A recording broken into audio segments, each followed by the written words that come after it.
आज राहून राहून तोच प्रश्न पुन्हा उद्भवतो. आपल्या समाजात लहान मुलं सुरक्षित आहे का? कारण आपण रोज बातम्यामध्ये बघतो, आज ह्या मुलीबरोबर असं झालं, त्या मुलाबरोबर तसं झालं आणि ज्या मुलांना चालता येत नाही, बोलता येत नाही, साधं जेवणही करता येत नाही, अशा मुलांवर अत्याचार होत आहे. बातम्या बघून, हे सगळं ऐकून मनात खूप चिड येते, खूप राग येतो.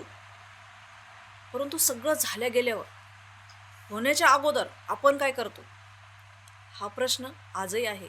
का? कारण आपण डोळे झाकपणे कुणावर विश्वास ठेवतो. हा शेजारचा आहे, हा ओळखीचा आहे, हा रोज येतो, असं म्हणून आपण सगळ्याच लोकांवर विश्वास ठेवतो. परंतु आपल्याला माहीत असतं का, कोण कुठल्या वेशात आणि मनात काय ठेवून येतो? आपल्या मुलांवर त्याची नजर आहे का नाही, हे तुम्हाला माहिती आहे का? असे जनावरं, असे गिधाड गल्ली गल्लीतून, बोळा बोळातून आपल्या मुलांवर नजर ठेवत असतात आणि आपल्याला याची भनकही नाही लागत. मुलं खेळायला बाहेर जातात, आपण त्यांना काही वेळात बघतो आणि काही वेळाने घरात निघून येतो किंवा दुर्लक्ष करतो का ठीक आहे मुलं खेळत आहेत. परंतु एक आपली चूक आणि मुलांचं आयुष्य बर्बाद. मित्र व मैत्रिणींनो, सांगायचं तात्पर्य एकच आहे, आजच्या काळात कुणावरही विश्वास ठेवणं म्हणजे महामूर्खाचं काम आहे. घरातलं असू द्या, बाहेरचं असू द्या, शेजारचे असू द्या, पाजारचे असू द्या, कुणावर विश्वास ठेवू नका. आपल्या मुलांना एकटे कुणाकडे सोडू नका. जरी ओळख असते ना तरी सुद्धा मुलांना खेळायला न्या तुम्ही आणि लगेच तुम्हीच आणा, त्यांच्या बरोबरच राहा.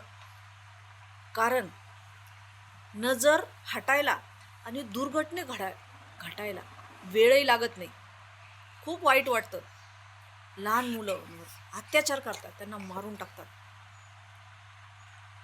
झालेली घटना तर परत येणार नाही, पण आपण सगळ्यांनी मिळून एक निश्चय करायला हवा.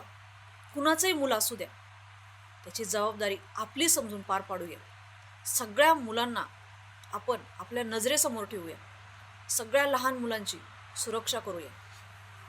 मित्र व मैत्रिणींनो, मुलगा मुलगी कुणाचीही असू द्या, शेवटी ज्याचं असतं ना त्याला त्याची कळ लागती. म्हणून म्हणते, सगळ्या मुलांची जबाबदारी आपण घेऊया, त्यांना सुरक्षित करूया. एवढंच बोलते. व्हिडिओ थोडासा कामाचा वाटला तर लाईक करा, शेअर करा, कमेंटमध्ये नक्की सांगा तुमचं काय मत आहे माझ्या मताशी. धन्यवाद.